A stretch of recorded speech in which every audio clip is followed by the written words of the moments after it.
Христе Боже наш, благослови го јадењето и пиењето на Твоите деца и награди сите гладни на овој свет, затоа што си сега и секогаш и во вечни векови. Амин. Продолжувајќи ја мисијата на светицата мајка Тереза, сестрите од нејзиниот монашки ред, мисионерки на љубовта, заедно со скопскиот бискуп, монсенјор Киро Стојанов, подготвија и поделија топол оброк за повеќе бездомни и сиромашни лица.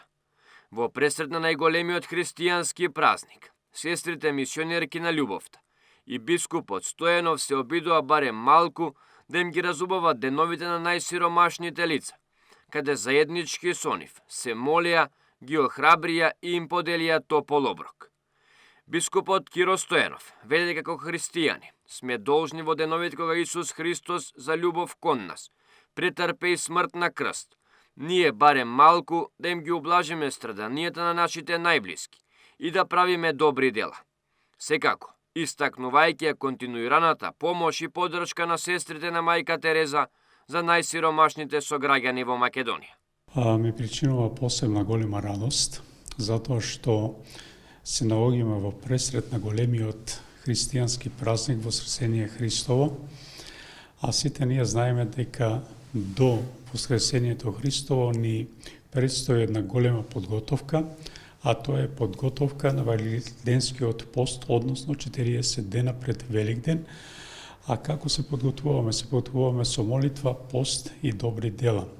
Нормално дека во сето тоа, нели, гледаме и една жртва, а жртвата е самиот Исус на крстот, кој што ни дава пат, светлина, а сето тоа, нели, се карактеризира со Божјата љубов. А Божјата љубов е голема затоа што го даде самиот Исус, единородниот син, нам на луѓето, а Исус од љубов кон нас и ја искажа таа максимална љубов кон нас со своето страдание, смрт и воскресение, и со тоа ни покажа дека љубовта е неизмерна. И во таа насока сестрите мисионерки на љубовта, или попознати кај нас сестри на Света мајка Тереза, тие секогаш и секојдневно се грижат за доброто на луѓето во потреба, кои што имаат потреба дури и од телесна храна, и не само во пресред на големите празници, туку секојдневно делаат топол обрук на тие луѓе. Зошто? Затоа што, нели, да изразат, да им поделат една малку радост на тие луѓе кои што се наоѓаат во сиромаштија. И затоа и јас повремено доаѓам со тие луѓе да ја споделам радоста. Се радувам јас самиот и јас сум самиот исполнен да бидам меѓу нив, меѓутоа и тие исто така искажуваат една голема радост и почит. Зошто? Затоа што сестрите се грижат за нив во сите моменти кога тие нешто им треба. Сестрите со толкова голема љубов кон нив се обраќаат и изразуваат, и сето тоа, нели, ми представува и мене една голема радост затоа што тие луѓе се исполнети.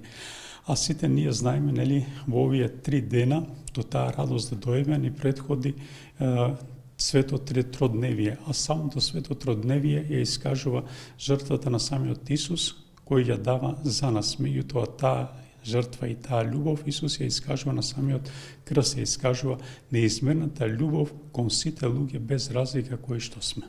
Освен топол оброк, сестрите на мајка Тереза им помагаат на овие луѓе и со лекови. Но на што исто така е важно, е поминувањето време во разговор со луѓето, обидувајќи се да ги охрабрат и на тој начин им ја намалат болката. Во знак на благодарност кон мајка Тереза, заеднички сестрите, бискупот и луѓето пеа благодарствена песна. Наша стоја